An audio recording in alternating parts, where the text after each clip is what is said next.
حضرت امام حسین رضی اللہ عنہ کی شہادت اور بلند درجہ۔ حضور علیہ السلام فرماتے ہیں، امام حسین رضی اللہ عنہ کو دیکھو کہ ان پر کیسی کیسی تکلیفیں آئیں۔ آخری وقت میں جوان کو ابتلا آیا تھا، کتنا خوفناک ہے۔ لکھا ہے کہ اس وقت ان کی عمر 57 برس کی تھی اور کچھ آدمی ان کے ساتھ تھے۔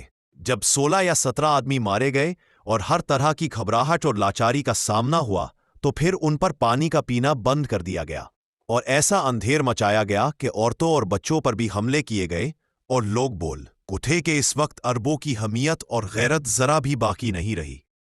اب دیکھو کہ عورتوں اور بچوں تک بھی ان کے قتل کیے گئے، اور یہ سب کچھ درجہ دینے کے لیے تھا۔ بانیہ جماعت احمدیہ حضرت مسیح موعود علیہ الصلاۃ والسلام ایک جگہ حضرت امام حسن رضی اللہ عنہ کے بلند مقام اور ان سے اپنی محبت کا اظہار کرتے ہوئے فرماتے ہیں، میں حضرت علی اور ان کے دونوں بیٹوں سے محبت کرتا ہوں، اور جو ان کا دشمن ہے میں اس کا دشمن ہوں۔